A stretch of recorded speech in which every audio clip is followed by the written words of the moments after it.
Good morning, Dog Nation. I am Brandon Adams, and this is DawgNation Daily, the daily podcast for Georgia Bulldogs fans, presented by Breda Pest Management. We have a very busy show. A lot of news came out yesterday. The White House stuff, the Dominick Blaylock stuff, the Denala Morissette stuff. We'll obviously touch on all of it over the course of our show. Mike Griffith will stop by, help us do that. But in the midst of that, there are a couple of other things we'd already kind of planned on doing today, and I want to stick with that plan at least a little bit, including off the top of the show right now. You know, everybody wants to say, Georgia, no doubters, they made all that up. And, you know, while Nolan Smith has admitted to at least making some of it up, there was some of that a year ago, and there's some evidence to suggest there may be some of that again this year there as well. Georgia's 2022 national championship, in some respects, was about silencing the doubters. They may have an opportunity to do that again this year there as well. We'll give you the evidence that proves to that point coming up here in a moment. Glad to have you with us as we do it. It is DawgNation Daily, the daily podcast for Georgia Bulldogs fans, presented by Breda Pest Management, and it begins right now. Today's episode of DawgNation Daily is brought to you by Breda Pest Management, the official pest control of UGA Athletics. Presented by DawgNation.com, this is DawgNation Daily, the daily podcast for Georgia Bulldogs fans. Here's your host, Brandon Adams. A lot of news came out yesterday. The White House thing, the Dominick Blaylock thing, there was the Denala Morissette thing, a lot of things yesterday.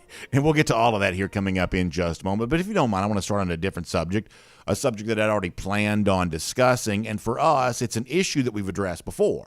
One of the funniest moments of this offseason was, a few weeks ago when Georgia former outside linebacker Nolan Smith, who obviously has been kind of a big topic of the offseason just because of how many cool things he said since ending his Georgia career, but he was doing some interview with somebody, and he talked about making up the notion that people were predicting Georgia to go 7-5 as a way of motivating his teammates. And the genesis of that entire discussion was after the national championship game, when Georgia finished off the go for 2 and 22 mission, when it beat TCU 65-7, there were some Georgia players there on the field talking about, they said we're going to be 7-5 or whatever else.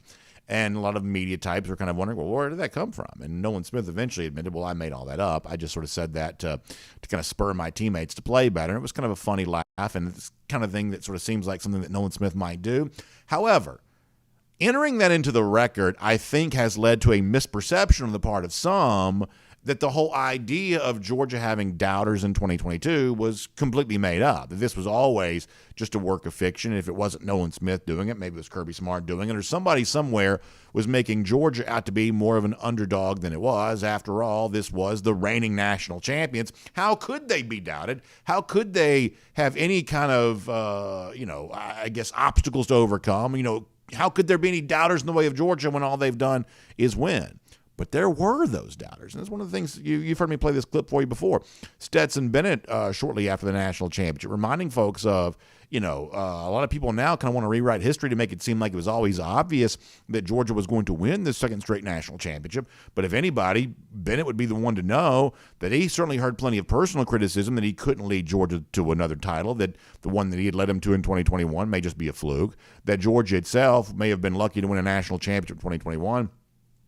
With all those draft picks departing off that 2021 roster, they'd be lucky to even be back in contention. In fact, I think we heard somebody say, it'd be a miracle if they even won the SEC East or things like that. You heard all kinds of, kind of crazy stuff. And Stetson Bennett was good enough to remind us of, in the 2022 season, there were doubters. They did exist. Let me play this for you as a way of setting up our conversation for today. Here is Stetson Bennett from January. This is what we set out to do this year. There's a lot of people who doubted us. A lot of people who, and I know people are gonna be like, "Well, no, we didn't." Well, yeah, you did. Maybe not doubted us as far as unranked doubted us, but there wasn't a consensus, and it seems as if people have forgotten that storyline, and forgotten what this team has done as a collective.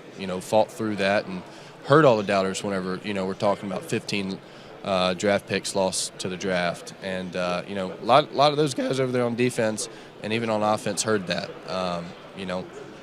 and so we went to work and we took it week by week, and now we're here. So I think that's really special.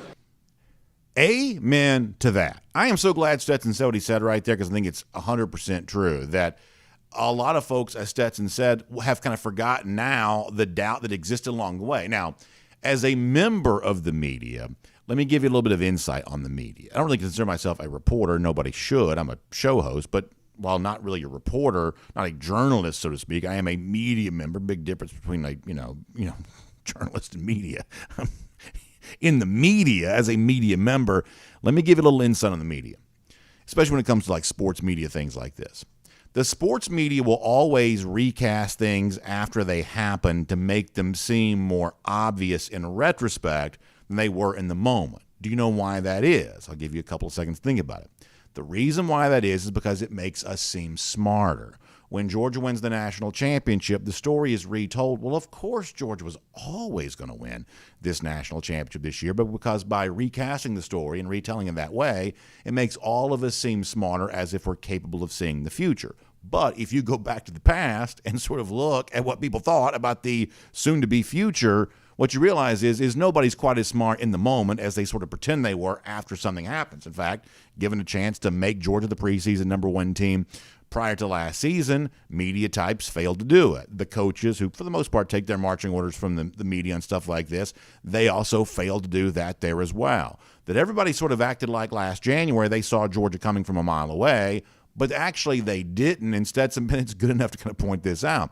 Not only did you doubt my team, he says, prior to the start of the season, or at least he could have said this, maybe he was insinuating this, but you also, doubted us prior to the Tennessee game. I mean, think about all that stuff in November of all those folks who were sort of ready to see Georgia kind of knocked off its perch at the top of college football. They were talking about it left and right. We had a big time that week of kind of pointing all that out. And then Georgia went out there and obviously silenced all those critics and hushed up all those doubters right there in that moment. But in addition to that, you had Takeo Spikes predicting Georgia to lose to South Carolina last year. You had Chris Doering predicting Georgia to lose to Kentucky. You can sort of cite examples of people who even thought that Georgia might lose to Oregon, as crazy as all that sounds. That you can actually look week to week last year and see a good number of doubters along the way for Georgia, and Stetson Bennett did not want to let the media types off the hook last January, and I think he's right to do so. Now, my reason for saying all of that is to say this. You might think, fast forward now to where we are, May of 2023, Georgia's now won 2 straight national championships. The Go for 2 and 22 mission was completed there last year. They're going for a 3rd straight national championship this year. They haven't lost a game in what seems like ages.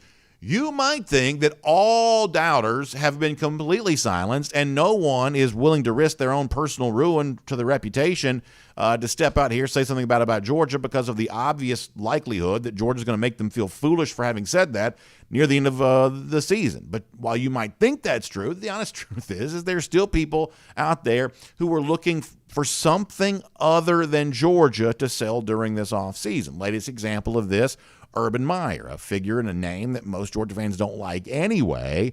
Well, Meyer was recently on some show somewhere. Who knows where all this kind of stuff sort of comes from time to time. But somebody had shared this with me on Twitter. I'll show it to you here. I think you can count this as more bulletin board material for the Georgia Bulldogs. Our buddy Frankie Fibonacci shared it with me on Twitter, but I'd seen several of you kind of passing this around a little bit anywhere there as well. So Frankie writes to me on Twitter, pretty sure this is going to make its way to the bulletin board, #GoDogs. And I think Frankie's right about this. At least I think it should.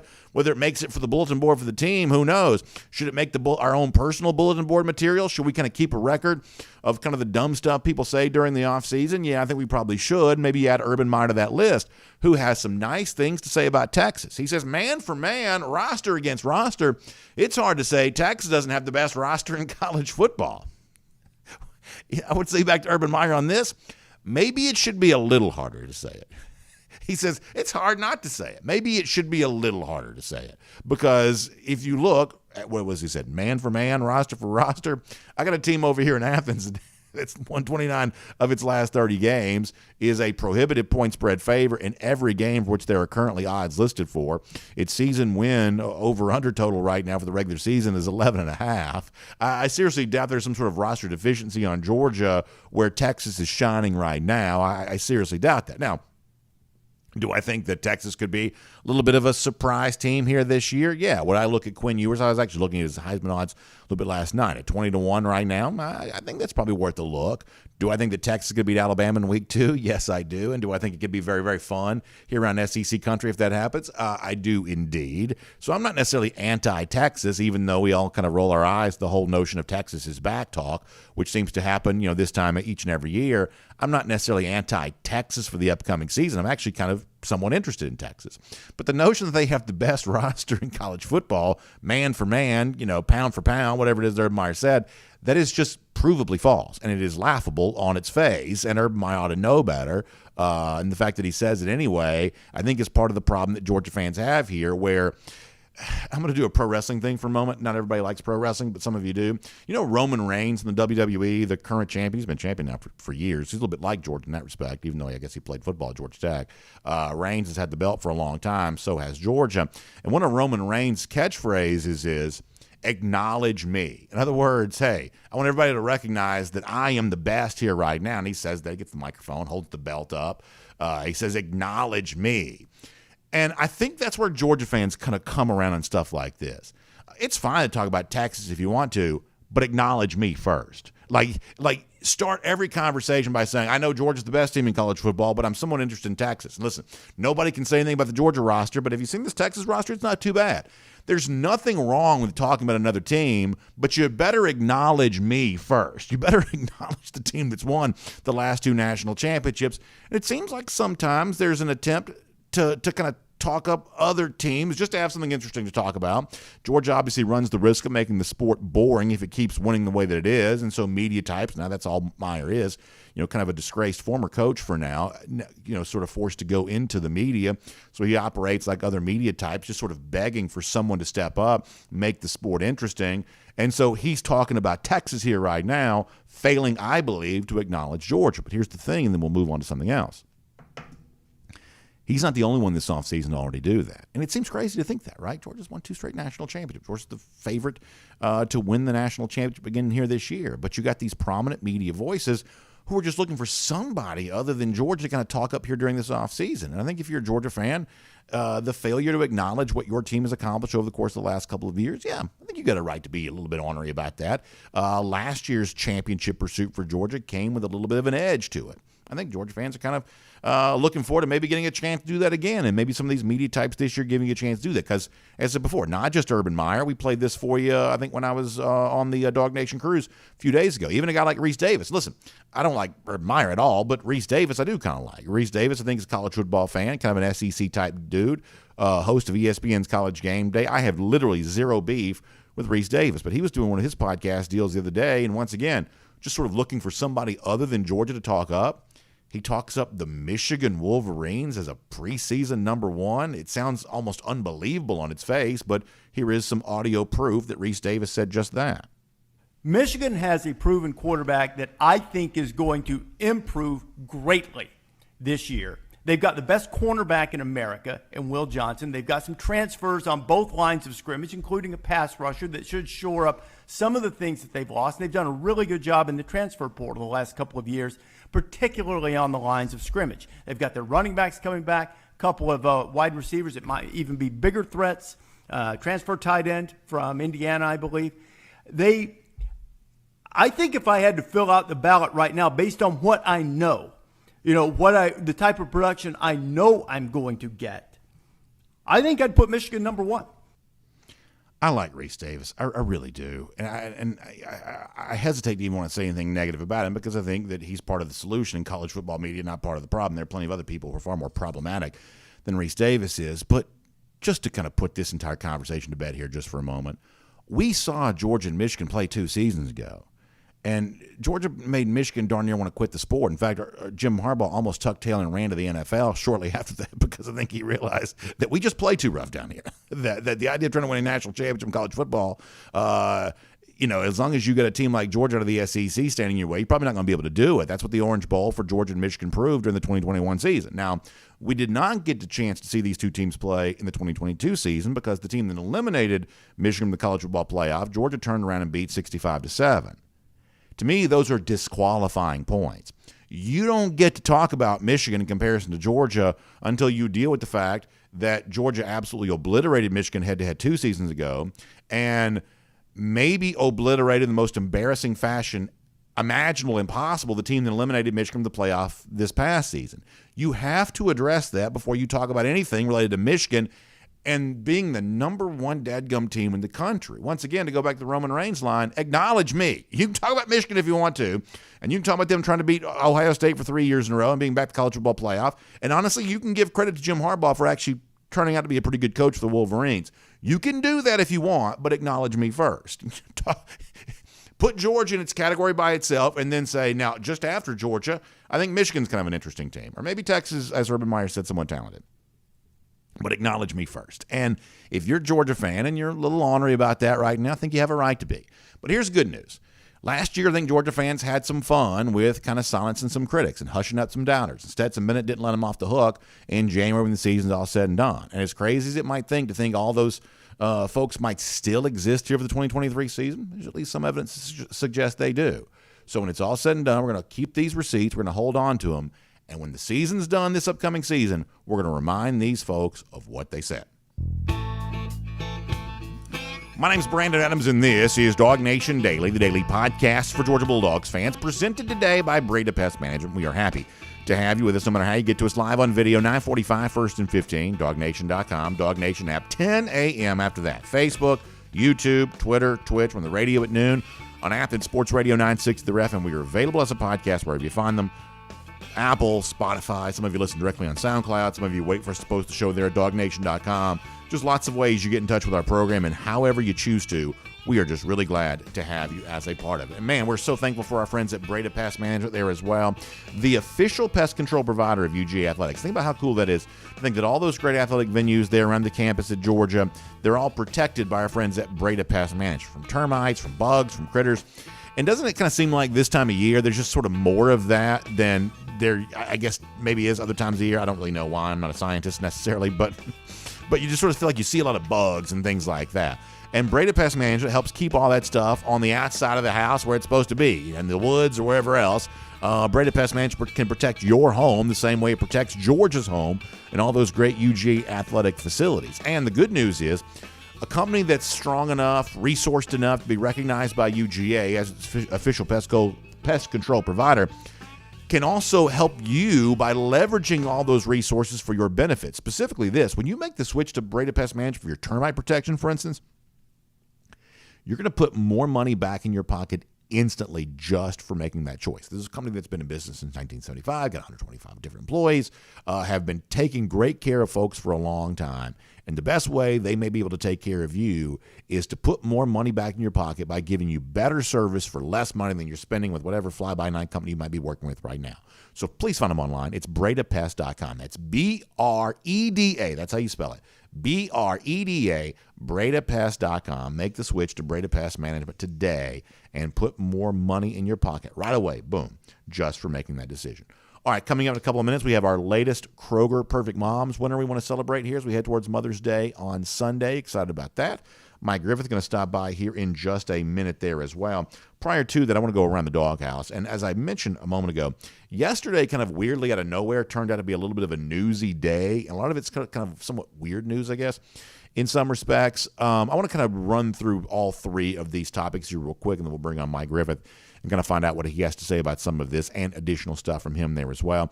Let me start with what's probably the buzziest here, and I'm sure you'll see some national media type attention paid to this. The fact that Georgia, as the story goes, has declined an invitation to the White House. Now, y'all know this. You know two things. You know everybody in the world is going to try to make this be about politics. And in a show like this, we are just not taking that bait. We are just not going to do that. We are not going to veer off target from what we normally do here. In fact, you'd like to not even mention this at all, but it's a big enough story involving Georgia football that you sort of feel like you have to. And, I think what it kind of comes down to for me here on this is that I went back and looked. It looks like when the last teams to visit the White House after a national championship, looks like LSU, the 2019 national champion, went January of 2020, like just right after the game was done. And Clemson the year prior to that also went like January of 2019, just right after the game was done. And if you had any chance of getting Georgia to the White House, after this year's national championship, you're going to have to get them there quickly. You're going to have to get them there, like previous national champions had kind of done in recent years, of sort of right after it's all said and done. It's almost like, for a lot of you are like youth league baseball or softball coaches, things like that. It's like if you want to have an end of the year party, you better have it like right when the season ends, because if you wait a month and try to do it then, you'll never get all those families back together again. College football kind of functions the same way, as silly as it might sound, that when you sort of stretch into like February, March, you got two things going on. You got the former Georgia players who helped actually win this championship for Georgia. They've moved on to their pre-draft process. They're spread out all over the country. Logistically, getting them all back together for the same thing is kind of hard. And for the Georgia team, they're getting ready to start spring practice there at that point in time. And if you really wanted Georgia at the White House this year, the invitation needed to be extended sometime in January. But we know, based on some reporting, that the actual discussion of this didn't even start until late February. That's when, I guess, a statement attributed to the president said, we look forward to welcoming Georgia to the White House. But that itself wasn't an invitation. Now, I guess the reporting that's out there says there was some kind of back and forth stuff, maybe off the record, about when Georgia might come. And finally, the White House extends the invitation in May for something that's supposed to take place in June, basically cramming the football team in with a bunch of athletes from other sports. It's kind of sort of a catch-all event at the end of the academic year. That's just not going to work for Georgia. That's just not how that's going to go. So if Georgia was going to go to the White House, they needed to be invited in January, and that didn't happen. So from this particular situation, looks like to me the invitation just came too late for Georgia to be able to go. Now, here's the other part of this, and I think this is one of those things that you just sort of have to acknowledge here a little bit. As I said before, a lot of this sort of seems like it's sort of ripe for like politicization and polarization of, you don't go to the White House because this guy's president, or you don't go to the White House because that person's president, or whatever else. The truth is, someone like me, and I think I've said this before, if I get invited to the White House, I don't care who the president is, I'm going, because that's the kind of thing that sort of seems cool to me. But let's be honest here for a moment. For a lot of young people, this is sort of corny, right? And I just think that when the season's done, a lot of these guys, what they really want is time off. And as cool as it might seem to me to go to the White House, I don't know that that's cool to players now. I don't care who the president is. I don't care who the player is. I just don't know that's quite as big a deal anymore. So actually, Georgia, what this might do is sort of lead to a future in which maybe teams just don't go to the White House quite as much anymore. Because if you're a college team, you got players moving on, you got the calendar, which forces teams to sort of reboot and start the new year very, very quickly. Maybe it just doesn't set itself up for that very well anymore. But if you want it to happen, you got to invite them in January. You got to get them there within a few days of this taking place. Otherwise, people just sort of stretch out and they start going other places. So I don't think you can blame Georgia for this. I think it's a shame that all of this kind of gets turned into, like everything does these days, some sort of political statement about one thing, one way or another. I don't think that Georgia in any way should have been expected to get an invitation in May to then go to the White House in June, when half the teams are going to be rookies, kind of going through some, preparation for the start of NFL training camp and things like that. And I think that's the same weekend that KJ Bolden's supposed to be taking his official visit to Georgia. Y'all, that's Kirby's job. Kirby's job is not to go cheese him with politicians. Kirby's job is to try to win, another national championship. And so, to me, the best thing you can do in that particular spot is do what you should be doing in June anyway, which is, getting your team ready for an upcoming season, getting your recruiting class ready for the end of that. That's just the business here. That's what June's about for Georgia. And they're not going to take a break from that for anyone, nor do I think they should have to. So that is my little bit of piece on that. Now, another piece of news that broke yesterday was the fact that Dominick Blaylock, who I would say is a beloved former Bulldog, and obviously a lot of people have a lot of intense feelings about the fact that Blaylock, you go back and look at his freshman season in 2019, promising start to that career. Everybody makes a big deal about George Pickens as a freshman in 2019, and they should. But in terms of freshman receivers making an impact, Blaylock was also kind of a part of that discussion back then, too. And obviously, Dom had been an unbelievable high school player there at Walton, but then it's like injury in the SEC championship, subsequent injuries after that. And all of a sudden, we probably never got to see the best of Dominick Blaylock in a Georgia uniform. It was announced yesterday that Blaylock, after having entered the transfer portal and really kind of been radio silent there for a good while, announced he was going to go to Georgia Tech. And this leads to, I think, a very relevant question. As a Georgia fan, how do you feel about a beloved former Dog going to play for the in-state rival? I think there's some room for some different feelings on this, right? I think for me, ultimately, my own personal feeling, what I hope reflects the majority of Georgia fans is that the good vibes I have for Dominick are not diminished because he's going to go play for Georgia Tech. If this was a different era of the Georgia Tech rivalry, I might feel differently. And I certainly felt differently, last year when Jermaine Burton left Georgia to go to Alabama. Alabama, in the eyes of Georgia fans then, was just far more relevant than Georgia Tech is. To be completely honest, and I'm not trying to be snarky, and I'm not trying to be trollish, I'm just being honest. I don't think about Georgia Tech ever as a Georgia fan. I watched them play Georgia at the end of the season in November, but I'm not quite so sure I've watched any Georgia Tech game prior to that in any year in quite some time. They are just not on my college football radar, nor do I believe they should be on yours. So Dominick Blaylock going to Georgia Tech will be a fairly inconsequential thing for me until the end of the season when he plays Georgia. But this is also one of those things that now in this transfer portal age in which we live, you probably got to get used to more former Georgia players playing against UG in some form or fashion, the same way that's been going on in professional sports for quite some time. Now, if you're a staunch traditionalist, the idea of going to play in the clean old-fashioned hate rivalry on the other side is a little bit of an odd thing, but it's not the first time that's happened either. We've seen former Georgia players play, for Tech in the past. So, this is not obviously the first time that's gone down, and Brett Seither obviously going to be doing that there too. But ultimately, I like Dominick Blaylock. Playing for a team that I don't like probably doesn't change the way that I feel about Blaylock, because honestly, I don't care that much about Tech right now. And it may seem like it's somewhat, hypocritical or inconsistent to say, no big deal, Blaylock playing for Tech, but a huge deal, Jermaine Burton going to play for an arch nemesis like Alabama. But honestly, it's just because the Crimson Tide are just more relevant in the eyes of Georgia fans, or at least they were before they lost 2 regular season games a year ago. One final thing to get to here.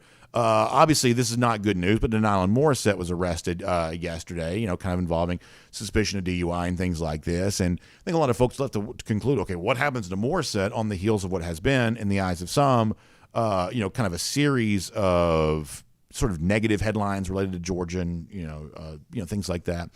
And, listen, I think there's what's fair here and what's probably real here. And the thing that's fair to me anyway, and this is one of the points I wanted to make, is that I think that Morissette, or any player that maybe kind of finds himself, facing an accusation, I think he deserves to be evaluated on the merits of his own situation. I really do. I don't think that Denylon should be treated more harshly because so-and-so is accused of doing this or so-and-so is accused of doing that. I don't think that should have any bearing on the way that Morissette's evaluated. And I hope that he does get, a fair shake on that. I believe that he probably will. But also there's the discussion about what's real for him or anybody else, that, hey, coaches are always weighing the headache you cause me compared to the talent you provide me. And you got to be careful if you're a player about being on the wrong side of that balance. So that's what's real. But what's fair in this case is I certainly hope that he's evaluated on the basis of his own situation, and whatever needs to happen to him happens on the basis of just that alone, and not some sort of connection to what's kind of viewed as a series of events involving Georgia over the course of the last couple of months. So just kind of a quick thought on that. We'll make that around the Dawghouse here today. And before I get ready to bring on Mike Griffith, let me also do something that's really fun. One of my favorite things to do this time of year. We call it our Kroger Perfect Moms giveaway. We're giving moms, sort of celebrating their perfection in our eyes because of the fact that Georgia just kind of wrapped up its perfect season. And we've heard some great stories here. We've had some great winners. Another great one today. How about Brooke Kirby of Noonan, Georgia? Brooke, congratulations on being our perfect mom winner today, courtesy of Kroger. Great collection of gift cards coming your way on that. How about that nice picture there? You see the Georgia G right there. You see Miss Kirby right there, too. That's great to see. Nominated by her son, Dustin Harper. I want to read you this real quick. I think this is wonderful. So Dustin writes in, throughout my life, I've watched my mom at times struggle to make ends meet in an unfair and overpriced world we live in. I've also watched her struggle with health issues such as asthma, diabetes, and a weak immune system. But through all of that, she's provided, protected, and defended me, my sister, and our spouses. We are grown adults, and she always says we are her babies.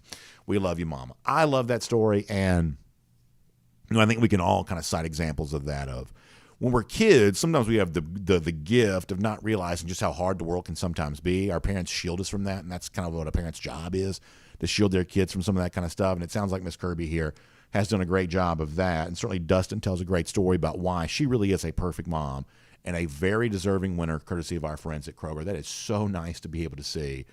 Dustin, I really appreciate you sharing that story. Congratulations to Brooke Kirby from Noonan for being our Kroger Perfect Moms winner for today. And by the way, don't forget, for the perfect mom in your life, Sunday's the big day to celebrate. So go by our friends at Kroger. Get stocked up on all you need. The flowers, the gift cards, the greeting cards. Maybe you're going to kind of cook your mom a meal, get the ingredients for that. You get all of that right there at your local Kroger. Go to Kroger.com/Mother's Day for more on that.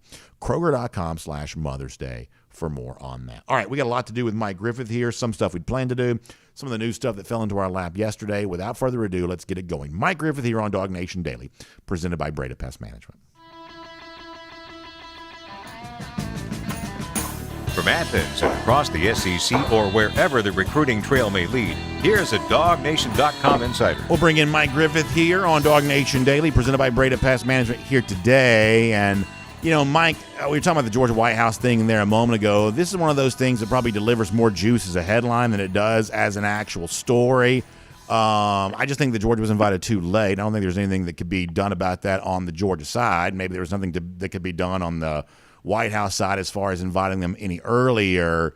But, you know, people are going to want to make this political. I don't believe that it is. I believe it's more procedural. And I don't think Kirby Smart should have to apologize about doing what he needs to do for his team. They've moved on from the previous season. And I think it's just about as simple as that. I don't believe it's a political thing. I don't believe it's a polarized thing. I think it is a logistics thing. How about your take on the White House deal from yesterday? Yeah, so here's where my mind goes. Three things. Number one, everything's political, and there's no reason that Georgia needs to step into that mess, because obviously there's a lot of division. And so number one, it's a political firebomb, and then there's no need to wait, for Kirby to go either way. And number two, 35 guys have been drafted that aren't even with the team anymore, okay? So the guys that are going aren't even on the team. And number three, it always goes back to the old Kirby adage. I always tell you, Brandon, Kirby is one of the easiest guys in the world to predict. Does this help Georgia win a championship? Check yes or no. The answer is no. So it's not worth the time and the effort. They're going to begin, summer workouts again June 1st. I should probably just write this, but hey, let's do it on DawgNation Daily first, because that's usually what we do. And those are my three reasons why I'm personally glad they're not going, because I think it would be a waste of time. The guys that won the title aren't here anymore, and Georgia doesn't need to get involved in politics. Yeah, so if a president invited me to go to the White House, I'd be eager to go no matter which party that was from, because I just think that kind of thing is sort of cool. Going to the White House for me would be kind of a big deal. I'm assuming you probably feel the same way, but I don't think younger folks should necessarily have to apologize if they don't quite feel that way. I get the sense that some of them think stuff like this is corny. I get the sense that a lot of them would rather just keep doing what they're doing or just have some time off as opposed to doing this. And even Mike, in that sort of, prior to this sort of hyper polarization we live in now, sometimes these White House visits can be controversial for different reasons. I remember there was an athlete a few years ago that kind of got chastised because she wore flip-flops, and that there's this thought of, you don't wear flip-flops to the White House. Like, there are a lot of landmines around stuff like this that are not even related to like Republican versus Democrat politics. And to kind of piggyback off a point you're making, it would not surprise me if other college football coaches, because as hard as it might seem to imagine, one of these days maybe a team other than Georgia would win a national championship. And if Kirby has sort of set the precedent for not going to the White House, I think other coaches might actually kind of be glad about that. Well, I actually went on a White House trip when Tennessee won the national title. They booked it, but it was within like 2 months of winning the title. So all the players were still there. Their athletic director, Doug Dickey, actually booked the media on the same plane, chartered up in one day. There was a media corps of about 8 or 10 people there so they could chronicle Tennessee going to all the Washington, D.C. sites. They were, brought everywhere, and, everybody stood in line and, shook hands and got their picture taken with Bill Clinton. So I'm sure there's a joke in there somewhere, by the way. But that did happen, but it was within the time frame of them winning the title. It had to be like within a month. It was pretty immediate. And in this case, like you mentioned, just the way the scheduling is, it just it doesn't work out, and it doesn't fit Kirby's method of does it help Georgia win a championship? And maybe one day when Stetson Bennett's president, Georgia will go. Mike, is there a picture of you somewhere like a la Forrest Gump, like drinking a bunch of Dr. Pepper there in the – I don't even know what the room that they have these meetings is. If I looked hard enough, could I find a picture of you a la Forrest Gump there at the White House in the Clinton era? There is a picture of me shaking Bill Clinton's hand somewhere. And but like I said, I don't even know what to make of that. That was 1999, right after they beat Florida State in one of the ugliest but historical, the first ever BCS game. And BA, usually you take the lead, but I want to ask you a question because I thought about this yesterday. Okay. This is a Okay. post-BCS question. All right.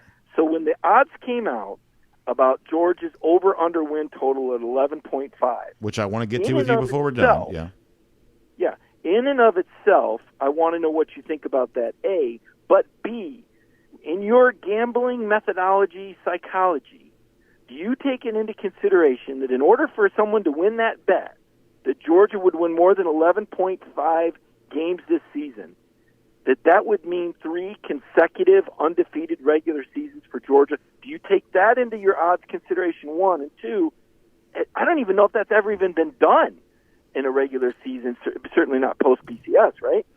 Okay, so I don't, off the top of my head, know how long you have to go back to find 3 consecutive undefeated regular seasons. I don't quite know. The consecutive win streak in college football is 47 games. And if Georgia had not lost to Alabama in the SEC Championship in 2021, they'd actually have a chance to set the consecutive win streak here this season. So would have had a little bit of a chance at history as it stands now. They'll just have to wait a few more games to be able to do that. But to your overall point, it's sort of like playing roulette if you ever do that. You know, the fact that it came up black 2 times in a row should not impact your red-black bet here right now, because if that was helpful information, the casino wouldn't give it to you, and yet they readily do on every roulette wheel. They'll tell you what the previous, rolls have kind of popped up as, spins have kind of popped up as. So, to use a Kirby Smart coaching speak phrase here, seasons are independent of themselves. And so it doesn't make it more difficult to go 12-0 this year, the fact that Georgia's gone 12-0 the last 2 years. Now, would I bet Georgia over 11.5?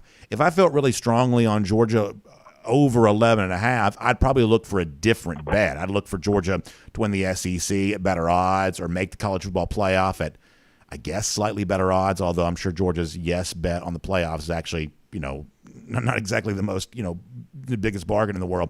So if I really like Georgia at 12-0, I'm going to probably look for a different bet on Georgia.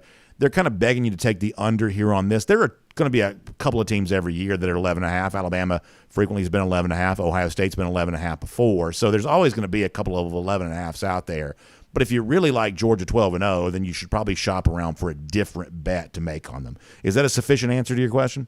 That's a fantastic answer, because I actually passed on that bet as well, but your explanation with the roulette wheel was outstanding. Well, good to know. I want to get to more of some of that kind of stuff here coming up in just a moment. Let me also mention some other news from yesterday before we get there, though. So I gave my opinion on Dominick Blaylock before you join us. And, Mike, I'm going to try to do this from the perspective of a fan here. Blaylock is a fan favorite. Georgia Tech is obviously the in-state rival. But Tech hasn't, in my mind, been relevant in the minds of Georgia fans in quite some time. So Blaylock playing for Tech, I don't think should change the way that most UGA fans feel about Dominick Blaylock. Now, there are some people who don't like transfer portal and they don't like the idea of a former UGA player playing against UGA. I can't probably say much about that for people who are just not willing to, kind of yield on any of the loss of tradition. But for people who've kind of somewhat made peace with the transfer portal, if you like Blaylock, if you wish him well post-injury, I don't think going to Tech ought to change the way you feel about that, but not every Georgia fan agrees. What do you think about that? Yeah, I don't think it should change the way they feel about Dominick Blaylock at all, especially since Georgia recruited over him and Dominick Lovick's going to play over him. I mean, are you mad at Georgia for that? Should the Blaylocks be mad at Georgia because they went out and got a transfer from Missouri that's going to play over him at that position? I don't think so. I think, that's just business. Okay, well, if Dom's going to come back another year, he's going to want to catch passes. And let's be real. There hasn't been a whole lot of opportunity. He hasn't been a 3-down receiver at Georgia. He's lost that spot in the rotation for whatever reason. And no one's bitter about it or angry. In fact, I talked with his parents about all this a couple months ago. They were reached out and, maybe, Dom may want to do an interview and explain. And I said, if he wants to, that's fine. I mean, I didn't think it was going to be that big of a deal. I don't know that it is. I'm sure that the people that have an issue with it are probably a vocal minority. But this is a guy that gave his heart and soul to the Georgia Bulldogs and did everything he could to come back. And I think he made some clutch catches this year. He did everything Kirby asked him. He left with blessings. And if Georgia Tech is the best situation for this young man, then you got to wish him well. I mean, are you mad at Dan Lanning that he's at Oregon right now? Are you mad that the quarterback coach is at Georgia Tech? I mean, this is business, and this is the new this is just how it is now. And so no, I don't have any issue, and I really don't think any Georgia fans should either. I also think, I know you're kind of a fan of Brent Key, I also think that what could be interesting for Georgia Tech here in terms of how do you make more Georgia fans sit up, notice, pay attention to you? How do you do that? Like, to me, there's a certain pathway here that could become interesting. I don't just mean like taking transfers off the Georgia roster. I mean the fact that Blaylock was an outstanding high school player at Walton High School, one of the power programs here in the Atlanta area. Blaylock was really something to watch in high school. And there's this huge category of very successful Atlanta area high school players that Georgia oftentimes doesn't really get a chance to recruit because you can only recruit so many players, and Georgia's obviously trying to find the best players it can, which means sometimes national recruiting, which means oftentimes there's a talented player in Georgia that maybe doesn't get a lot of attention from UGA. And previously, they haven't really been on Tech's radar either. But, Paul Johnson didn't recruit at all. Jeff Collins didn't succeed at recruiting. And so one of the things I do think could be a little bit interesting to see is if the presence of a guy like Brent Key, who certainly has a coaching background that suggests that he may be a little bit better recruiter than what Tech kind of had in the past, can you be more involved with really talented player from a place like Walton High School or somewhere else in the Atlanta area? Can you be a little bit more of a factor in in-state recruiting and kind of keep the Tennessees, the South Carolinas, the Clemsons, the Auburns, those out-of-state schools who want to get into the Atlanta area? Can you kind of elbow some of them out? That's one of the things I think could be interesting for the future of the Georgia Tech rivalry. To the extent this rivalry does have a future, is whether or not Tech can kind of plant a flag in the Atlanta area for players like Walton High School and places like that haven't often gone to Georgia Tech. If they could sort of become a little bit more interesting to schools like that, then maybe Tech has a chance to be a little bit more relevant in the future than they've been in the past. Well, obviously, if Dominick Blaylock does well, that doesn't hurt. But let's face it, they just show me the money. If they want to play ball and beat Tennessee and Clemson and Georgia for recruits, they're going to have to pay them more money. Yeah, I mean, maybe it's that simple. I don't know. We'll see. You wrote about this. You wrote about this the other day at DawgNation.com when it comes to, we talked a minute ago about Georgia's over/under total for the upcoming season. Some of those early point spreads that are out there. What else from the sort of season win total stuff, kind of jumps out at you? Because I see a team that I think might be a little too low. I see at least one or two teams that might be a little too high. Do you want to jump in on that? Give me a team whose over-under total, either for the good or the bad, kind of jumps out at you. I think Alabama at 10.5 is too high. They won 10 games and they had the best player in the country last season, with the best player in the country on offense. And arguably, if not the best player in the country defensively, I still make the case for Jalen Carter, the second best player in the country. And, some stability. So now, Nick Saban is throwing up the deck of cards on his staff again, and we're going to see where they land with a new offensive coordinator, a new defensive coordinator. We still don't know who the quarterback coach is.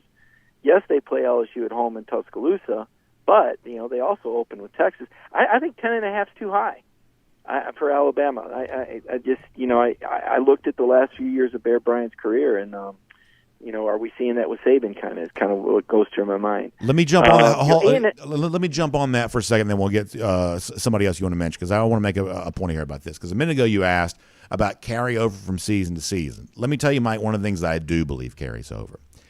That's your propensity for winning close games. Close games one year have a tendency to turn into losses the next year, and vice versa also works true. If you're losing a lot of games close, then maybe you get some luck on your side the following season. Here's what a lot of people, Mike, I do not believe have fully appreciated about Alabama.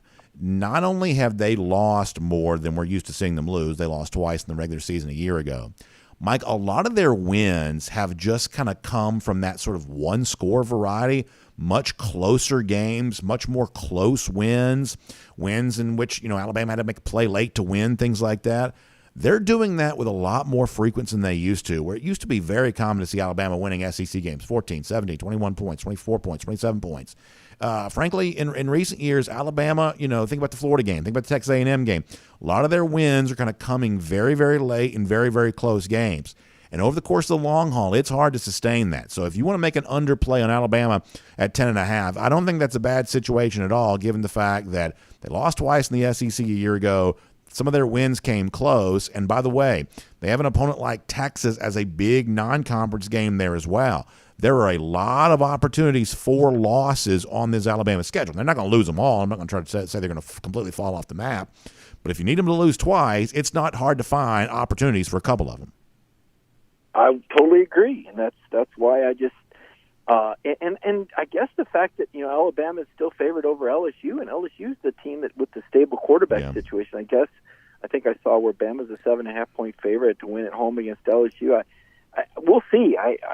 To me, that's one I'm going to keep an eye on. I think I would take LSU in 7.5 right now. I'm not sure about LSU's 9.5 win total BA just because of that Florida State opener, and I'm just not sure which way that door swings. I think Auburn at 6.5 struck me as low when I looked at their non-conference schedule. They look like they have 4 very winnable games. I think their road trip to Cal is probably the most challenging just because it's on the road. But I think they play both the Mississippi teams at home this year. And so I think, even though I'm not necessarily bullish on Hugh Freeze, the schedule is such that I think that Auburn's going to get 7 wins. A&M at 7.5. I'm kind of on board that it just has to work. It just has to work. And if not, it will be the most epic failure of a coaching hire of the BCS era. The amount of money and resources sunk into Jimbo Fisher, and if he can't win with Bobby Petrino, the lights are going out in College Station for a while. I like South Carolina over 6.5. I think that's kind of interesting. And by comparison, this was a situation where Tennessee beat South Carolina 2 years ago in both coaches' first year. South Carolina beat them a year ago. You got Tennessee at 9.5. You got South Carolina at 6.5. I think it's fairly easy to talk me into at least considering a Tennessee under 9.5. Road game at Alabama. They got Texas A&M from the West. Obviously Georgia. I think you could at least consider the idea of a Tennessee under there. And when you look at what South Carolina accomplished last season, in comparison to a team like Tennessee, I think South Carolina at 6.5, which is what you have there at DawgNation.com, I think it's fairly easy to find some value there on the Gamecocks. Tough game against Clemson, tough game against Georgia. Can you find a way to win, 7 of the other 10 of those games? Well, if go 7-3 in your other 10, well, if you do, you're cashing an over ticket right there in the Gamecocks. Yeah, the only thing that brings pause is the Spencer Rattler is, if he goes south, if he gets injured, I don't know what they have back other than Rattler. As I recall, I didn't feel very good about their line playing. I'm not sure what their infrastructure looks like other than Spencer Rattler returning. I know that's a vogue pick, and certainly I think Shane Beamer has exceeded expectations these first 2 years. But I'm not expecting a repeat win over Clemson or Tennessee. Certainly not Georgia. The Florida at 5.5 is another intriguing one. As much as the knee-jerk reaction is to say to take the over, I could see things going really, really bad for Billy Napier fast as he tries to. Sometimes when coaches come in and try to change the culture, they can try to do too much too fast. And I think about how Jeremy Pruitt won 8 games in a row at Tennessee at one point, and then when he lost to Georgia in that whole second half that went wrong for Tennessee, and the way that Coach Pruitt reacted and the team responded was so bad, it was like the slide started and they never recovered. And I don't know that Florida is going to be able to recover without Anthony Richardson. And I know he's not your number 1 quarterback, 2 or 3 for that matter, but I think you would acknowledge that he was very significant to their what chances for success they may have had this year. Yeah, it's interesting. Obviously, I talk about this kind of stuff all day long. I love this kind of thing. So I'll just instead invite people to read your story there at DawgNation.com on this. And I know there'll be plenty more of this in the weeks to come. Mike, we certainly appreciate your time here today. And I said before, you got a lot of great stuff up there on the website. So we appreciate all of that. We'll look forward to getting a chance to talk to you soon. All right. Thanks, Brandon. Good stuff. Let's take a look around the rest of the league. This is SEC Through. Yeah, I want to kind of give my own thoughts on some of this here in a moment. I said before, I just love this kind of thing. There was a time, you want to go back really not that long ago, just a few years ago, that you probably didn't get any point spreads on any games. Now, you got over-unders fairly early, but you didn't get any point spreads on any games almost July. That's back go back years ago, like the Golden Nugget used to kind of put their thing out there. That was like always the Las Vegas sports book that kind of got out there first. And then you had this situation where Circa and some of those books out there started trying to jump the line in terms of releasing some of those early look-ahead lines. And now you've got sports wagering legal in 37 states as Alabama's baseball coach, can tell you, and a former baseball coach, I guess, as it were. And so now you've got all these online, essentially app-based sports books, and now they're just racing to get a lot of these lines out there. The overall numbers are fairly similar to what they always were. They're just coming out sooner than they used to, and so we've had a lot of these point spreads for a lot of these games since February, March. I mean, we've had a lot of these lines there for quite some time. So it kind of makes the offseason fun because you have some sort of numeric projection to have your conversation around. And even if you're the kind of person that doesn't, care about gambling, I would still say that the majority of our audience doesn't care very much about gambling, just based on some of my, kind of, in some cases, assumptions, and in some cases, sort of investigation of this. There are still far more college football fans that don't care about gambling than do. Even if you don't care about gambling, to have some sort of numerical projection, it just kind of puts some parameters around a conversation, which I think is probably a good thing. So I'm going to talk a little bit more about this coming up in just a moment. Prior to that, though, let's talk about cruising around the SEC, courtesy of Royal Caribbean. When I was talking to Mike a moment ago, I mentioned roulette wheels, things like that. It reminds me that, in all these great Royal Caribbean cruise ships, one of the things you have kind of as the heart of the entertainment hub there is the Casino Royale. And it's always kind of fun for me. So you go to dinner and, you have a nice dinner, and then you step out from dinner and maybe you go to a show here for a little bit, and then, when the show's done, you're not quite ready to go to bed, and you sort of spill out over to Casino Royale, and you can, you can play roulette if you want to. You can play craps, you can play blackjack, you can do all that kind of stuff. And it's just kind of one of those fun nights that a cruise ship provides. And that's one of the things that, to me, is so great about a Royal Caribbean cruise vacation is the level of entertainment that it provides, because, honestly, there's almost nothing like that for me on land, where, as I've said before, one night my wife and I were on a cruise together, and when our dinner was done, we kind of sort of bounced around from spot to spot. We counted 8 different places where live music was going on at the same time. You can kind of go from here to here to here to here. I mean, that's a great night out. It's the kind of thing that you get basically every night on a Royal Caribbean cruise vacation. You do it during the day, too, if you want to.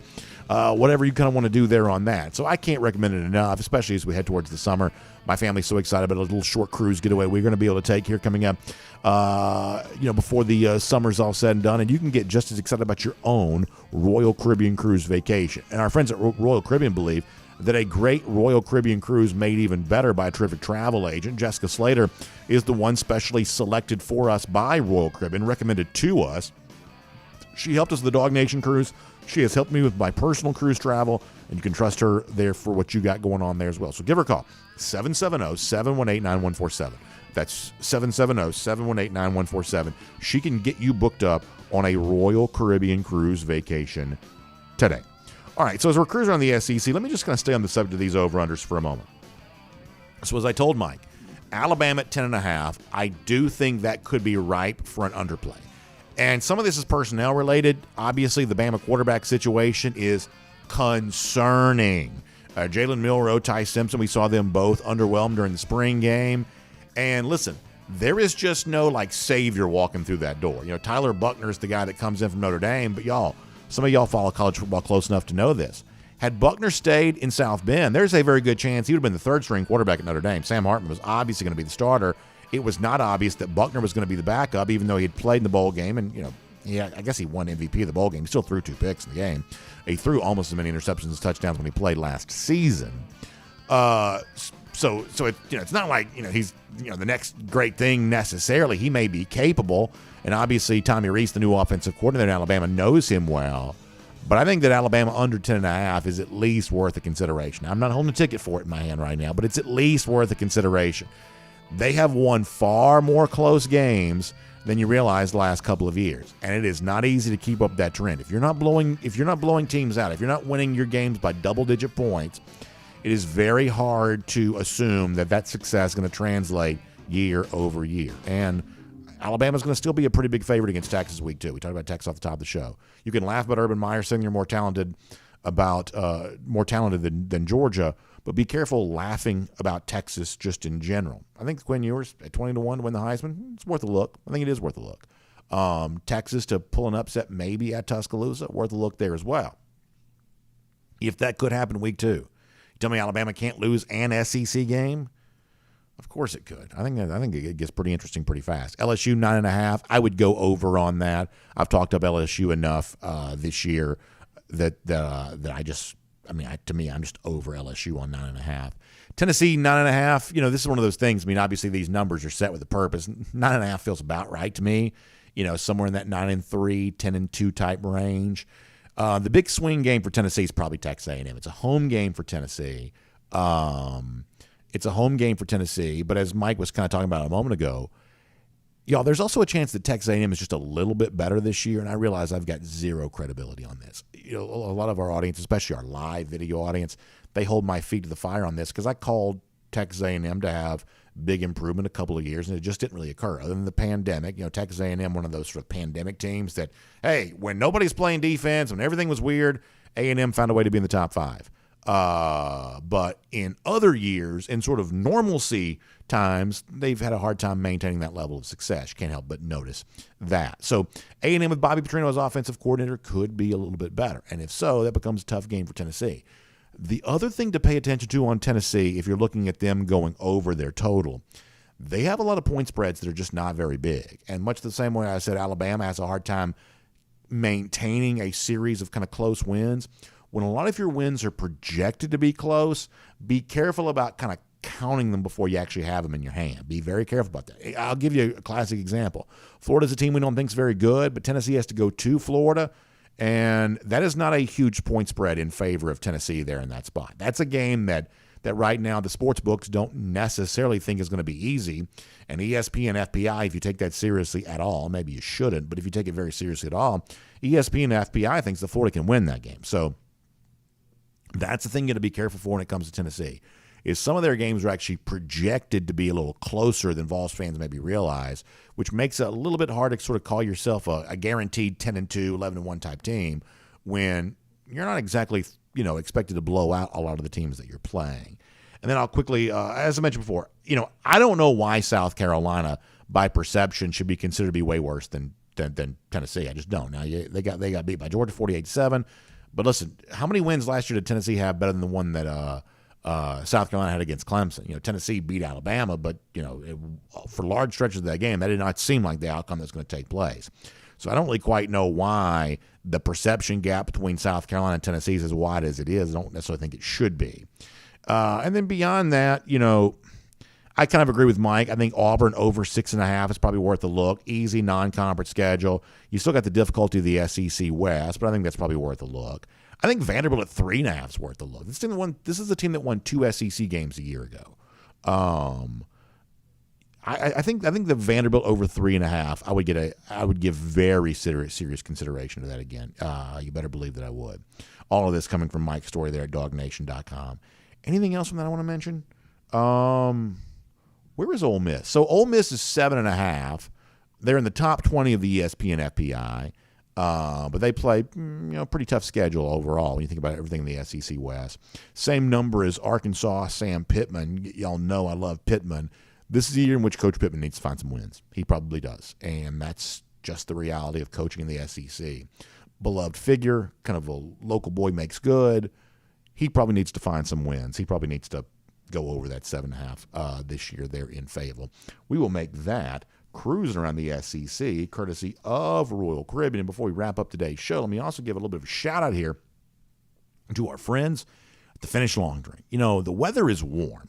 We're kind of in that sort of transition spring to summer. Now, for some of you, summer comes a little too fast, but nonetheless, it's that time of year where we're outside. Our pool in our neighborhood is actually open now, so we're basically in summer vibe now, and the Finish Long Drink goes great with summer, in my opinion. So if you've never tried it before, this time of year is the best time of year for you to try. Go to thelongdrink.com.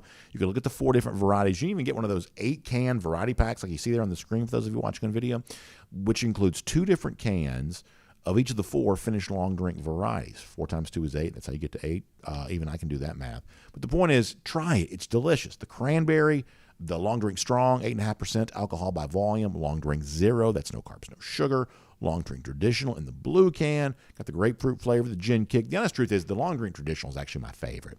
I just think it's kind of the classic version of the Finish Long Drink. I like the kind of, I guess, sort of gin and grapefruit type mix there on that. I just think that kind of just goes really well together. So whichever version you think you might like, you ought to try it. You ought to try them all, maybe even. thelongdrink.com for a lot more on that.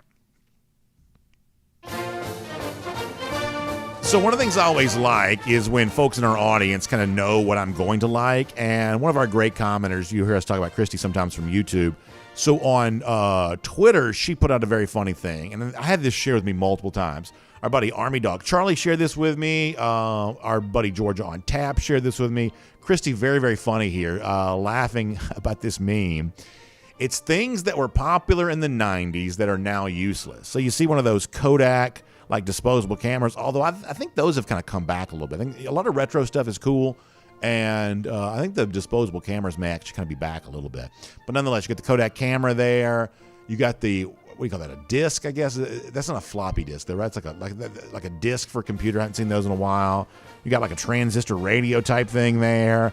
And also the lousy stinking gators. Also something popular in the 90s, which is useless today. Christy, very funny. And to Charlie and George on Tap, who shared that, thanks for doing so. Golden shoes all around there on that. Well-deserved indeed. And by the way, speaking of those lousy stinking gators, about 171 days from right now, Georgia beaten up on Florida again.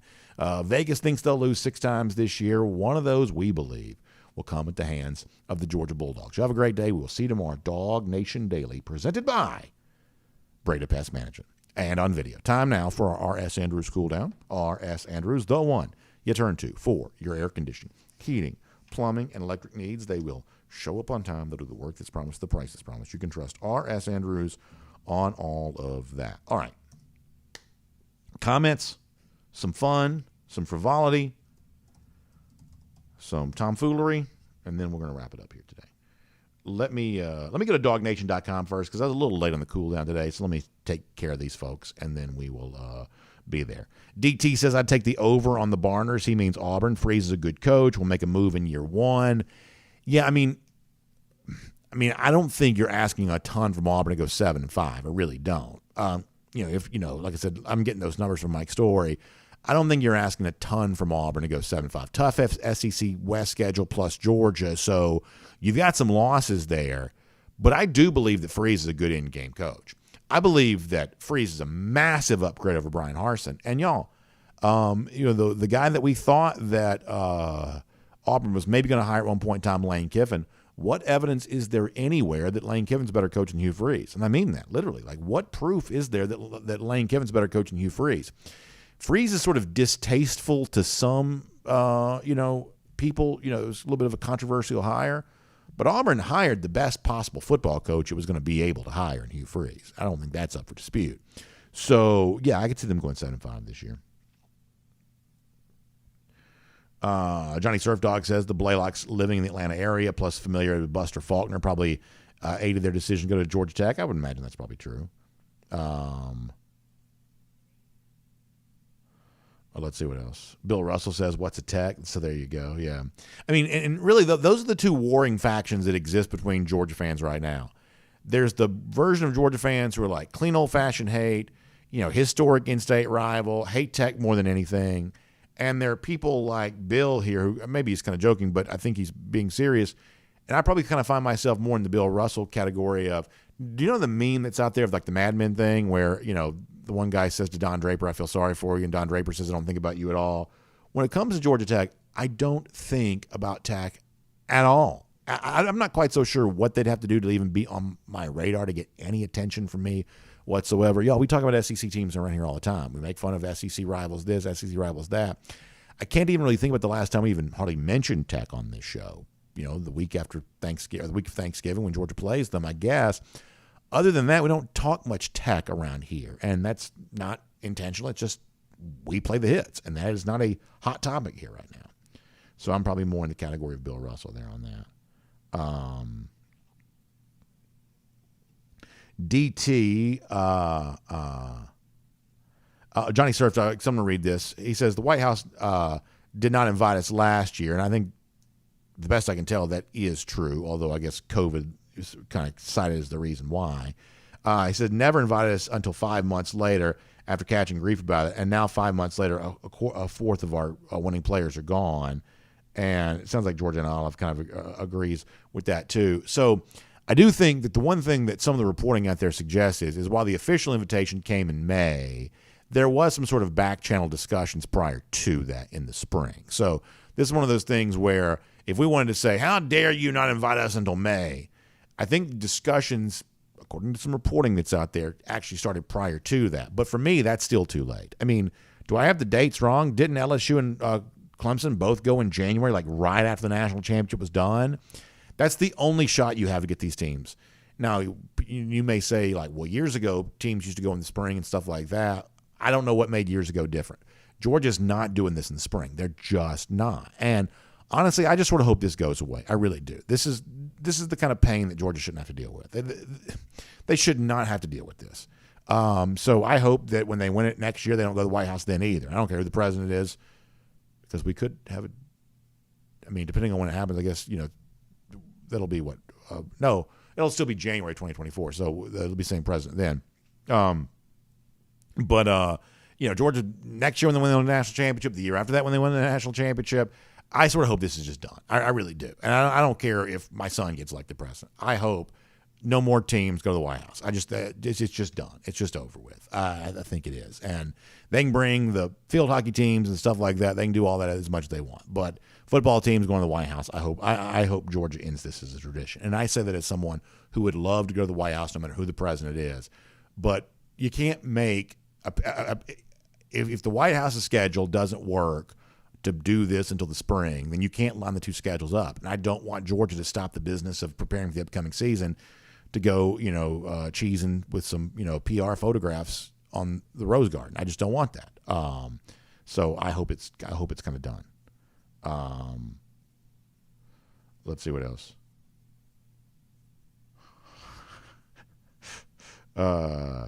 Deidre Frazier says, I see Bama losing 2 to 3 games, and if they do, the fire Saban chance will be coming from inside the house. Deidre's 100% right about this. 100% right. 100% right. That eventually the Saban's problem is going to be his own fans turning on him. It really is. And it'll be interesting to see if at that point in time he becomes like a Logan Roy figure who just does not want to give up control, or if he becomes sort of agitated by the fact that they're not appreciating the success that he's previously enjoyed. And he just says, well, here, fine, have it. Y'all figure out who your next coach is going to be. But it could be very interesting. DT mentions the fact that the basketball teams have already gotten their invitation. So, yeah, those seasons concluded in April, and they already have plans to be there in May. It's not a great look, I would say. I would say that's not a great look. Let us see what else. Let me go to YouTube now. And I'm sure there have been no controversial comments over there today, because the YouTube folks don't need much of a peg to start talking politics anyway. So I'm sure that everything over there is completely above board here today.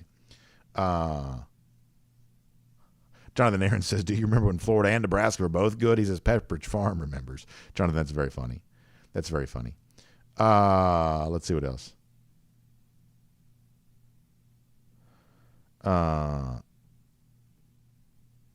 Moon also on the subject of when Cedric Von Pron Granger might be drafted. Yeah, I'm actually really curious about that too, because listen, I think you'd be hard pressed to find a better center than him. Army Dog Charlie, who was, by the way, one of our Golden Shoe winners today, says they're going to turn on Saban quickly. He says the old "What have you done for me lately?" He's going to get frustrated and leave. Yeah, if you want to go back a decade or so ago, when those Saban to Texas rumors started, I believe the genesis of those rumors was frustration with the fact that Alabama fans are just hard to please. I think that's true. Brandon Ray was the one, I guess, that started the SVP conversation. Yeah, I do think NFL teams are starting to value centers a little bit more, but we typically don't see that very much, in the first round of the NFL draft. But I'm not going to say never on that either. The offensive lineman the Falcons drafted, the guy they're going to play at guard, there was at least some chatter that he could go in the first round. So it's not impossible that you have sometimes seen an interior offensive lineman go early. Frank Patterson says, when Saban retires, can you imagine the transfer portal floodgates opening with talented players leaving? Goat Kirby may have to grab a couple and get them back on track. Yeah, there you go there on that. That's funny. Johnny Surf Dog says he learned to water ski on the St. Johns River dodging gators. I'm guessing that's probably true. I'm guessing that's probably true. By the way, Christy is in here, I'm sure, celebrating her golden shoe win today. Very funny meme that she shared. Crow King 123 says, my guess is Auburn wants him to be good enough to get him back, get some talent back in the program, then get rid of him soon after, meaning Hugh Freeze. I mean, honestly, I don't think Auburn has much long-term thinking. I don't think they think more than like a year or two ahead. So, the idea they don't really view Hugh Freeze as a long-term coach, like who is a long-term coach at Auburn? I don't think that Auburn's sort of thinking about 1 year at a time. And for now, Hugh Freeze is their guy. Let's see what else.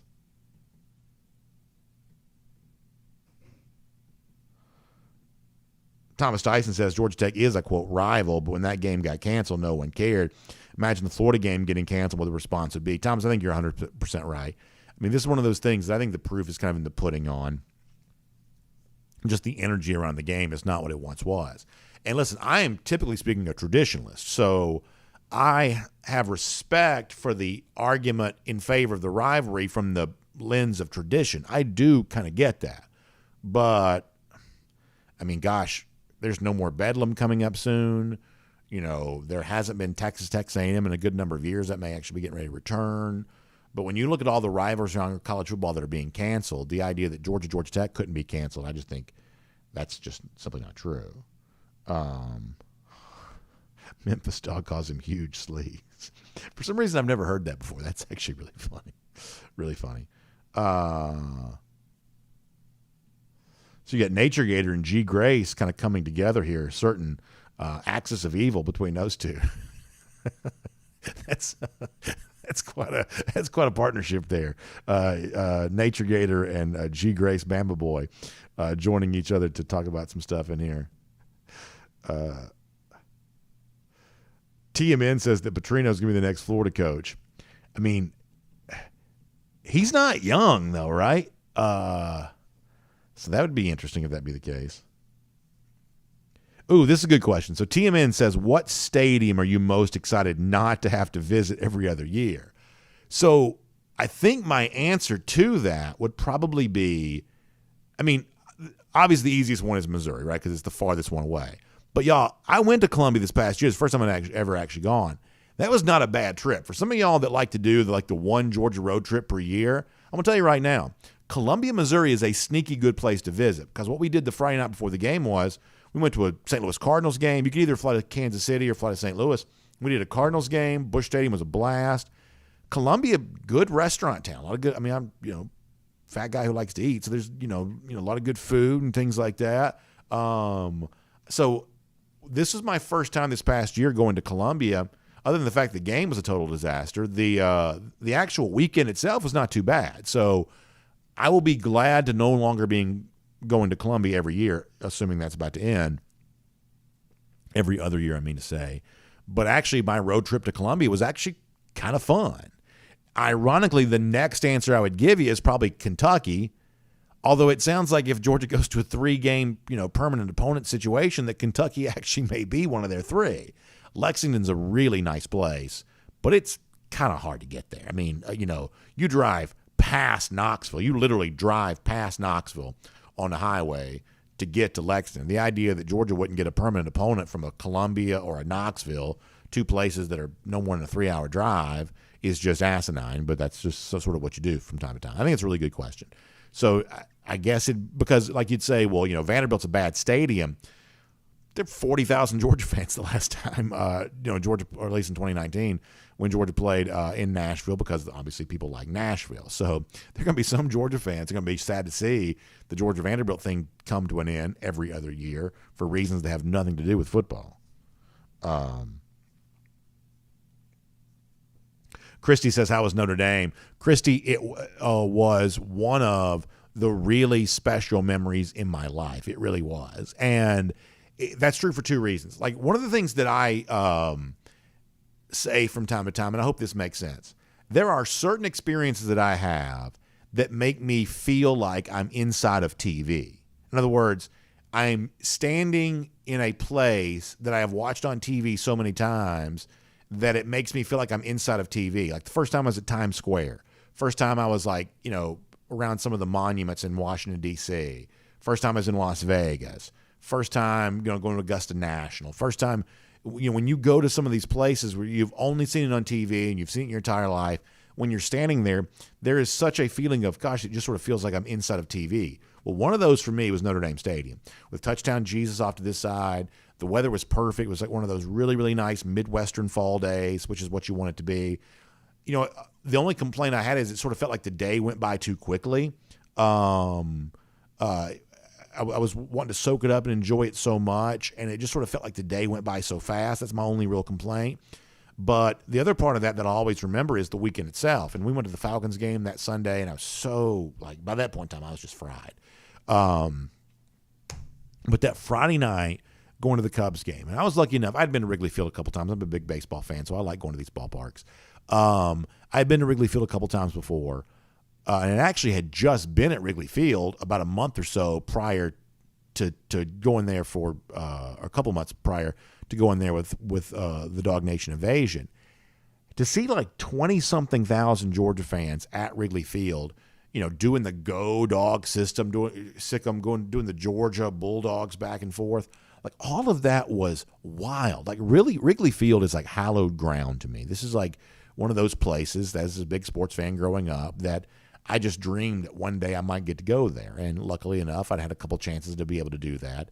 But never had I seen it like that, where you had Georgia fans literally taking over Wrigley Field in like the Wrigleyville area, which is kind of like their version of almost like a college football tailgate, except they do it around the bars around the the stadium there. It was awesome. It was awesome, Christy. And I don't know when I would ever get a chance to do that again. I hope that wasn't my one and only time, because I'm telling you, it was one of the best weekends I've ever had. And listen, it's easy to say that, well, I saw the future coming, but I really did have this belief that Georgia against Notre Dame, what I thought was kind of a close, relatively evenly fought game, going to be that, Notre Dame having the advantage of playing at home. I thought if Georgia could just get past that game, I really felt like the SEC schedule kind of opened up for Georgia after that. Well, never did I realize that Georgia would win the league, go to the college football playoff, and have another historic moment in the Rose Bowl, that January. But, Georgia can win 1 million national championships. I'll never forget just how fun that was, for sure. Thanks for asking about that, Christy. Well, let's see what else. Christy says we were moving on up. Yeah, back then, that's when it was first getting started. That's cool to think about, isn't it? That's really cool to think about. Let's see what else.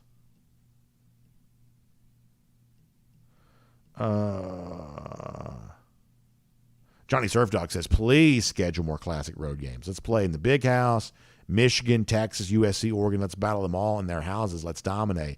Yeah, I'm in favor of that, Johnny. I really am. And I think that Kirby Smart is there, too. I think that Kirby Smart wants that too. Now Georgia's got a lot of series on the schedule, and I believe that Kirby Smart wants to try to keep them. And Christy is right. Yeah, Vince Dooley did throw out the ball that day at Wrigley Field, which is really fun too. BA's Stone Cold style. BA's tie Stone Cold style. Yeah, that's obviously a reference to the picture of me the other day from Monday. Speaking of things that were popular in the 90s, Monday Nitro with me wearing the tie, which was almost as weird to people back then as it is to people who see that picture for the first time now. That's really funny. All right, let me go to Facebook. Have not been there as of yet. All right.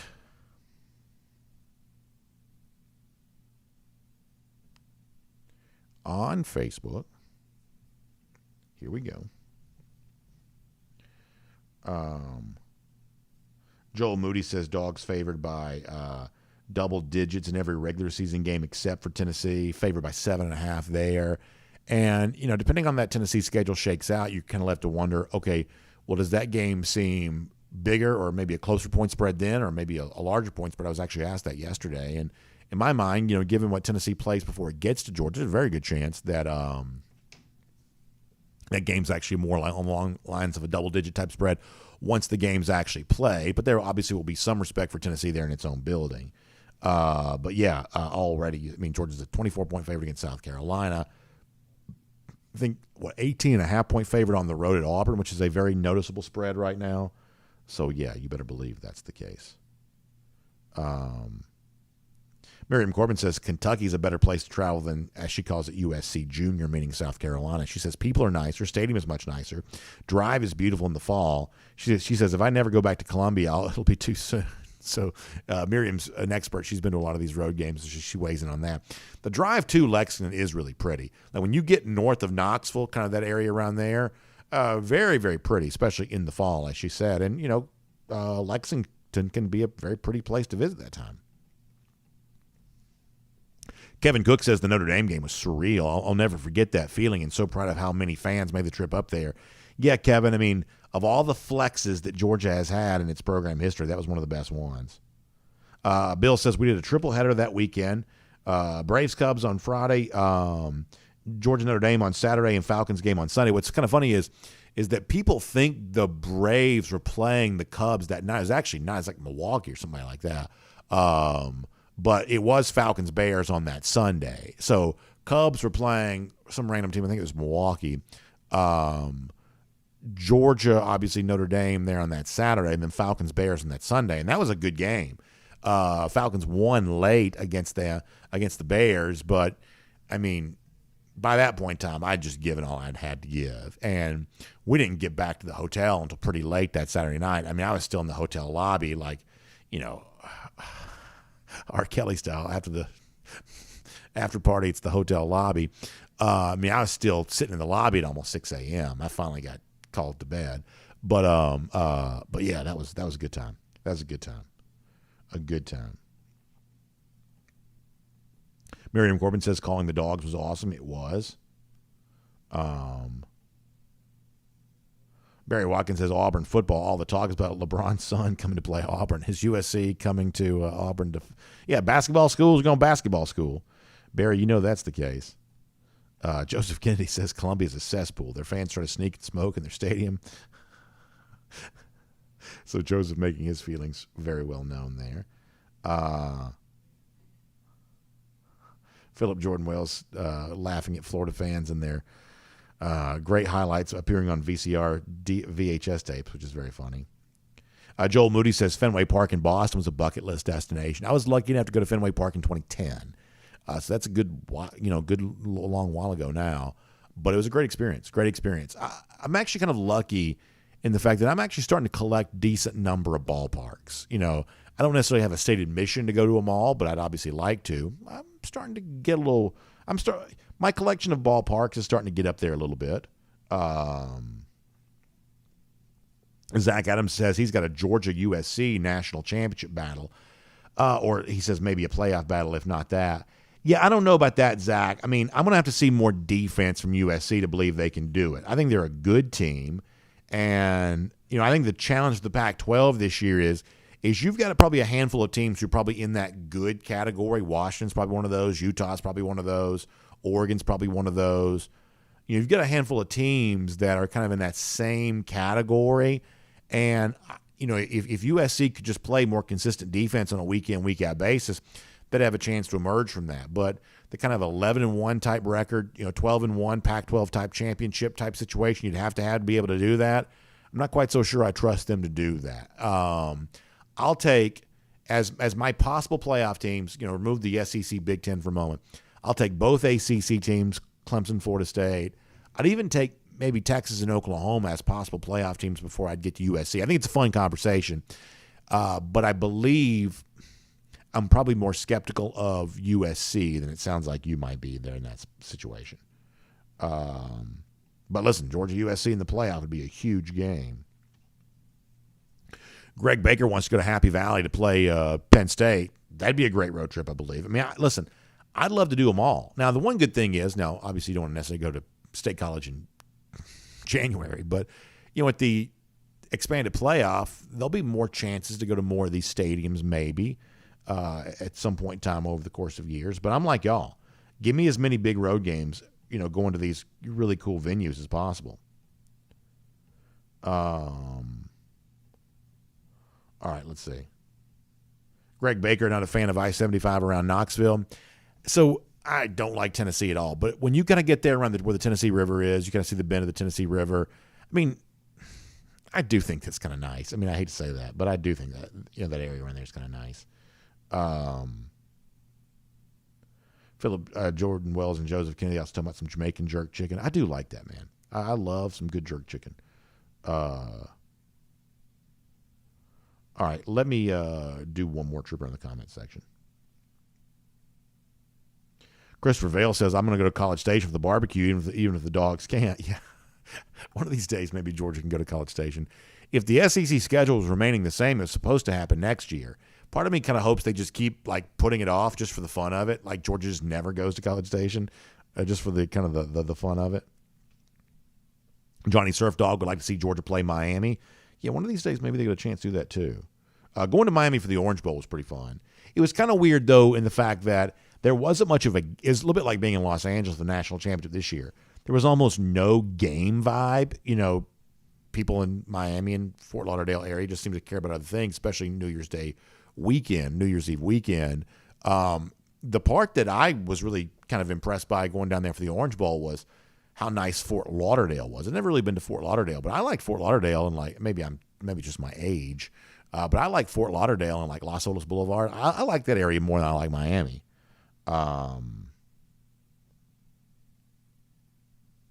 Jonathan Aaron says, what's one college stadium that I haven't been to that I'd want to go to? I mean, for me, it'd be one of those Big Ten venues, Columbus, Ann Arbor, or State College. It'd be one of those, I believe. That'd be my choice for sure, I think. And hopefully, I mean, Georgia's supposed to go to Ohio State in a few years, and hopefully, one day, one day it would get to go to all of them. And obviously, when you think about like Austin, Norman, Oklahoma, places like that, eventually we're going to see Georgia going there. I mean, I'm a traditionalist, and I don't like change necessarily, and I have not been that excited about the expanded SEC. But there's no doubt that starting next year, we believe, Georgia's going to be playing a more interesting schedule on a yearly basis than they have been playing. I think that seems to be kind of true. Army Dog mentioning that the Columbus drive is not a bad one. Yeah, not nearly as bad as you might think. A little bit easier to get to Columbus than you might realize. I think he's right about that. Paul Moon would like to see Austin, and here coming up pretty soon, Georgia should get a chance to be able to do that. Yeah, I mean, this is what it is. And like for me, I've said this, a lot, that my enjoyment of this era for Georgia football has not just been the championships, because ultimately the trophies, it's really the collection of memories you have that lead to those trophies. I know it's kind of a cliche to say, the real national championship is the friends you made along the way, but, it's playing the big teams, right? Georgia's played in Michigan. Georgia's played in Notre Dame. Georgia's played in Oklahoma. Georgia's played in Ohio State. It's the trips that we've made, been to Pasadena, been to South Bend. You've kind of had these kinds of things, these moments, and there are more of those coming up too. Like that for me has been as enjoyable about this era for Georgia football as the actual championships themselves. Thomas Tyson mentioning Eugene, Oregon. That would be a great one to go to, I do believe. A great one to go to. I think that'd be great. Frank Patterson says we also play Clemson game 1 next year. That's in Atlanta, I believe, and then they also have a home and home coming up against Clemson as well. And so while we're talking about, you want to travel here and see this and travel there and see that, I also think there is something to be said for your like regional non-conference rivalries. Georgia should play Clemson on a regular basis. Georgia should play Florida State on a regular basis. Georgia's hardly ever played Florida State, right? Played them in 2002 Sugar Bowl. Before that was the 84 Citrus Bowl. Does that sound right to y'all? I think that's right. I mean, some of y'all living down in, Moultrie and Thomasville and that area down there, I mean, that's darn near Tallahassee as it is. The idea that Georgia and Florida State, who have fought over recruits as much as they haven't fought on the field quite as much, that's just weird. And so in the future, those two teams are supposed to play home and home. I think that's a really good thing. So I'm in favor of all of it. Jonathan Aaron says, with the teams adding to the SEC, do you think we'll still get the big neutral site games in Jerry World? I think so. It may be actually a little easier to play those neutral site one-off games than it is to sort of schedule the home and home type deal. It may be the case.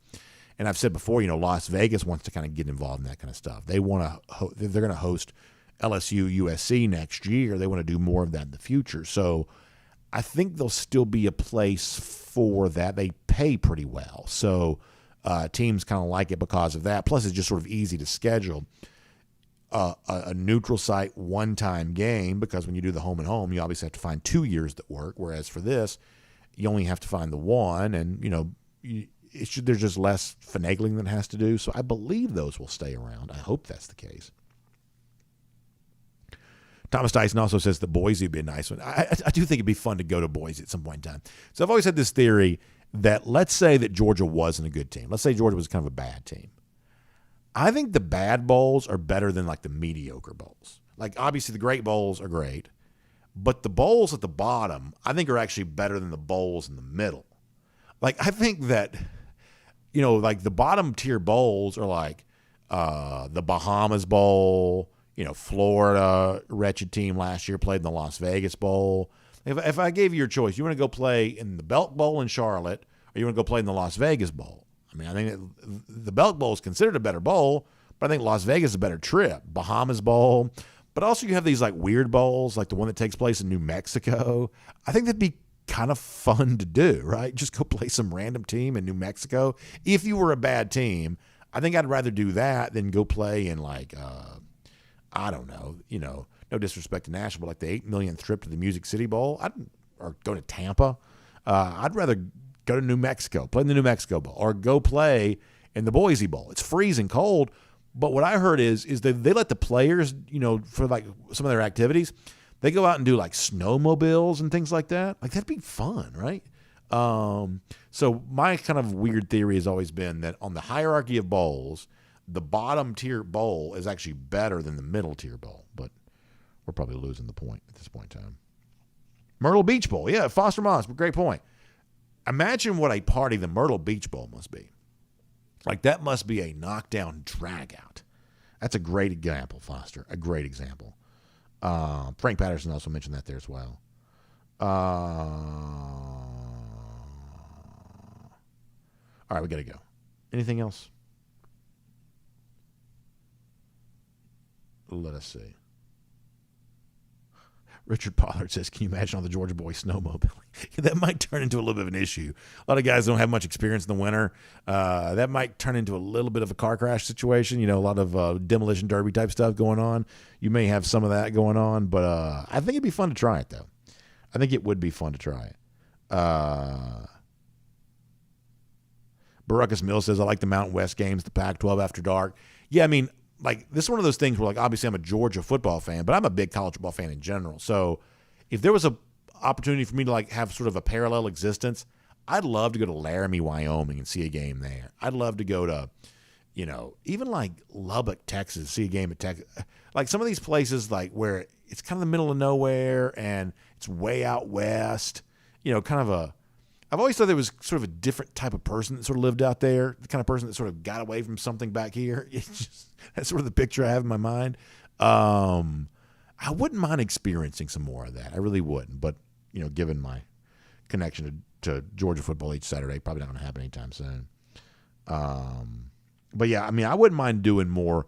If I ever had a chance to do more like West Pacific time zone, fought way out west. Like, last year game day went for the Montana State game. I'd love to do that. It's 1 degree. It's so cold. But I wouldn't mind doing that. Joseph Kennedy says, what about a bowl game in Alaska? That wouldn't be bad. It wouldn't be bad. Bill Sanders also mentioned the Bahamas Bowl. The Bahamas Bowl used to also be sponsored by Popeyes. So you had double whammy there on that. Good location, and not to give free plugs out, but great sponsor there too. William Camacho says that New Mexico is a nice place to visit if you can take the dry heat, which, yeah, I mean, listen, if you've dealt with the humidity I've dealt with my whole life, the dry heat. Like, when I go to Las Vegas, when I get out of the pool, I'm cold because I'm used to that humidity just sort of like touching you all over your body. So when I go to Vegas, you get out of the pool there, I'm shivering because I'm used to that humidity. So I'll take the dry heat standing on my head. Philip Jordan Wells says, you chase a coyote and get a free cactus at the New Mexico Bowl party. Yeah, there you go. That's probably the case. All right, anything else on DawgNation.com before we leave? Let's see what else. DT says, last time Dogs played Music City Bowl, coldest night of my life. Yeah, I do sort of remember how freezing cold that was for sure. DT says, my friend went to a game in Lubbock. That's Texas Tech. He says they were throwing tortillas in the stands like Frisbee. See, that's what I want to see. Like way out west, it's just such a different – it's basically a different sport, right? Like that kind of like sort of crazy, stuff. That's kind of what I wouldn't mind seeing. That's good. Cam Hasty, so my brother went to the Oklahoma State game in 2009. I know there were a bunch of Dog fans who went to Arizona State in 2008. My brother did go to Oklahoma State in 2009. I did not get a chance to make that trip, though. Dave Snow says that Laramie, Wyoming is very nice. Wouldn't mind going also to a game there at Fort Collins at Colorado State. So there you go. Yeah, I think those are good ideas too. All right, so fun conversation. Good way to do it here today. Y'all check out the AJC online, ajc.com. Braves beat the Red Sox last night. But, man, injury bug. Biting bad right now. Max Fried, Kyle Wright. They dealt with a lot of that. But you got, guys like Sean Murphy who just help power them on through right now. So all of that continues to be very good news. So you can obviously follow along for the Braves, concluding what is a very short, quick 2-game series with the Red Sox today. You want more on the Dogs, declining a late invitation by the White House. You can read more about that, ajc.com on that. Oh, yeah, by the way, we also found this out. Falcons going to London in 2023. Some of y'all think they should stay there. But Falcons going to London in 2023 to take on the Jaguars. The rest of the schedule comes out tomorrow, is that right? But we do know the international games, Falcons-Jags being one of those. And by the way, Bluey. I love Bluey. You ever watch Bluey? I like Bluey. My kids are sort of out of the Bluey stage almost, although my daughter still watches Bluey sometimes. So Bluey's coming to Atlanta for a live stage show. That's kind of nice. And by the way, Cam Hasty reminding us that it will be Drake London in London. So there you go. That's worth considering. Anyway, go check out the AJC online, ajc.com. Also, R.S. Andrews online, rsandrews.com for your air conditioning, heating, plumbing, electric needs. It's hot now, and it's going to be hot for some time to come. So go ahead and get that AC tuned up to factory fresh specs. Find them online at rsandrews.com. Have a great day. We'll see you back here tomorrow. DawgNation Daily presented by Breda Pest Management. The R.S. Andrews cool down after that. R.S. Andrews keeping us nice and cool and comfortable all summer long. rsandrews.com to get that air conditioning unit tuned back up to factory fresh specs. We will see all of you back here again tomorrow.